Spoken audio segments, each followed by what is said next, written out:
Nigeria played for 5 teams at the T20 Africa Division 2 Championship in South Africa. They started well with Swaziland, defeating Swaziland. They defeated Mozambique. But then those crucial games against Ghana and Seychelles, and then they failed to win. And then with that, Ghana has qualified for the T20 Division 1. I'll tell you the negative part of this, because when these guys come back, instead of us to consolidate on this, the issues will start coming out, and then the game will keep going down. Yeah, that's what we're hoping.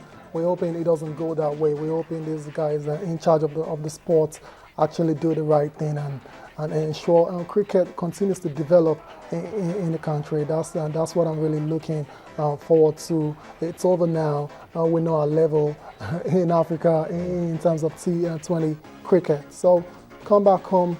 Let's I don't want to say come back to the drawing board again, because that board is filled up. It hasn't worked for us for a long time now. So why do we keep going back to it? Yeah. So hopefully the lads come back home and continue playing the game, and hopefully the administrators do what they're supposed to do as well.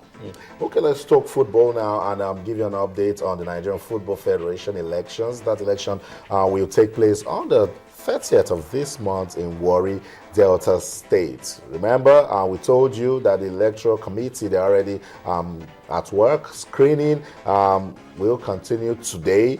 Former presidential aide and lawmaker Lumumba Ade joins the race for NFF presidency. So more and more fellows are showing interest in changing Nigerian football. Good one, Tayo. Hopefully, we'll get the right man to lead the country's football. Yeah. Have you noticed that we've been using a lot of hopefully recently? That's what we can do. And we heard Abayola speak earlier. I thought spoke very well, especially as regards the finance of the NFF. A lot of issues about players not getting paid, and the coach itself. Remember, Stephen Keshi wasn't paid for a long time. That was down to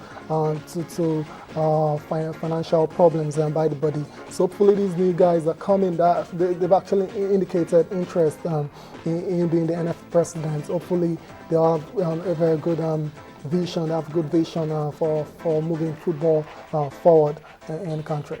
Okay, Amaju Pinnick is also part of the candidates running for presidency. There's also Amanzi Uchegulam, and then maybe we'll get to hear more people that want to join the race for the presidency of the Nigerian Football Federation. I'm not hearing about Chris Kiwa.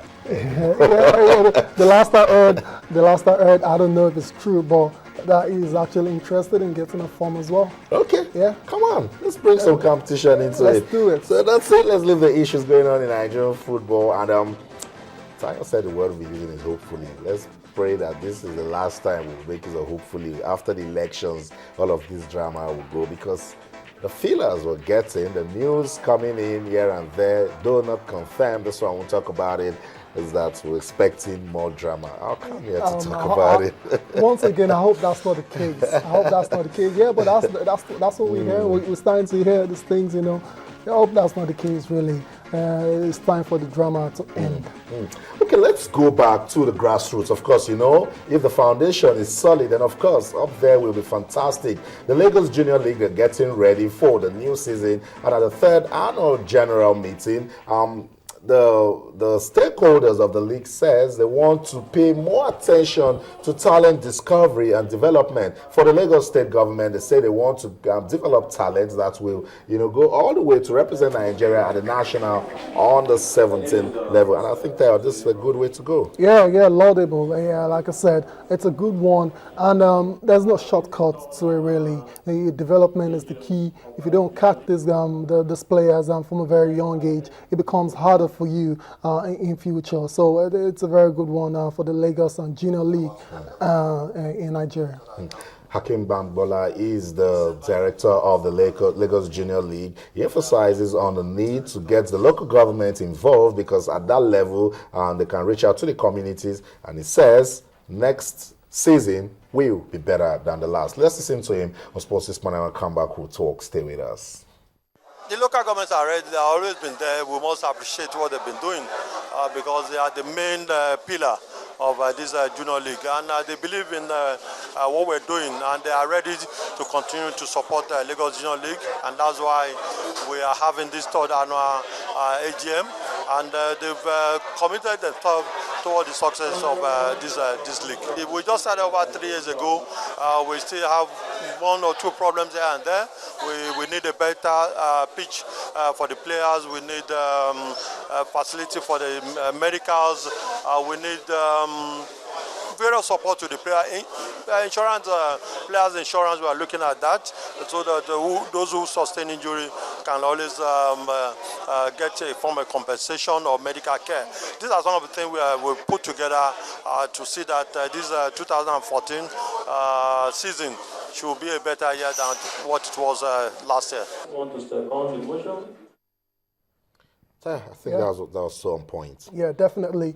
And obviously, it's still relatively new, so they still have their own issues that they're trying to take care of. And I hope they're able to sort that out totally. But before we just move on from this particular issue, have you ever thought of why Nigerian players, we always have issues with Nigerian players with falsified ages and stuff?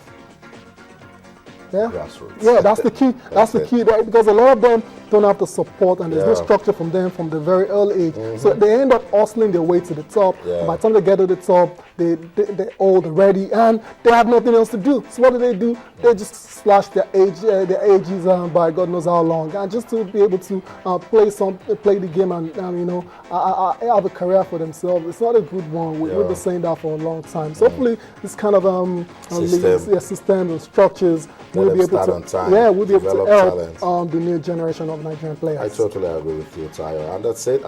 When these players actually go for greener pastures and then they don't get it, one place that they stay is the Nigerian Professional Football League. That's the Globe Premier League. And if it's better here, why go to Libya or Sudan or Somalia to play football? Come on. March day 28 of the Nigerian Football League gave us good talking points because we saw some good results. That's it on your screen. Bayelsa United defeated Kano Pillars by 2-0.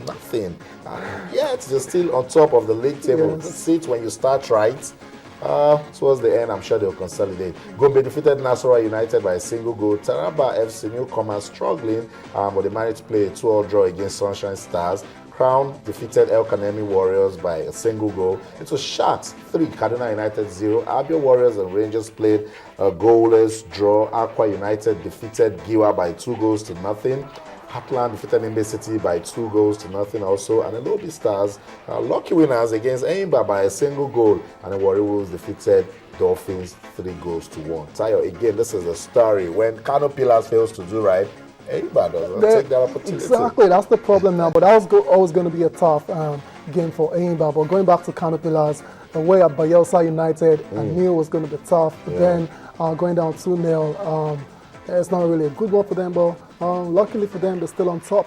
47 points now, still on top of the league. Kano Pillars, they've played 28 games, 13 wins, 8 draws, and 7 losses. Yeah, they can manage 47 points and still top the table. Nasarawa United, they're chasing, but you want to fancy Eimba chances because Eimba, of course, have that character and they've been there before. Nasarawa United again failed to win against Gombe United. They would have used that to cut the gap on Kano Pillars. So that's it, top 4 teams: Kano Pillars, Nasarawa United, Eimba, and Warri Wolves.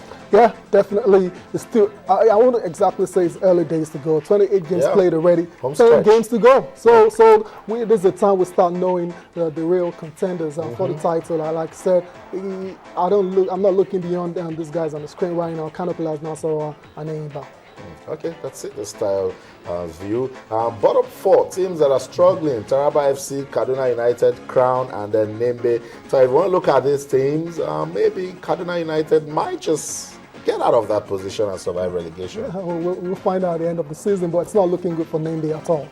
Okay, that's it, sports this morning on Channels Television. We're taking a look at issues going on in Nigerian football. We told you that the T20 Africa Division 2 Championship has ended. It wasn't good victory for Nigeria. Well, they showed good.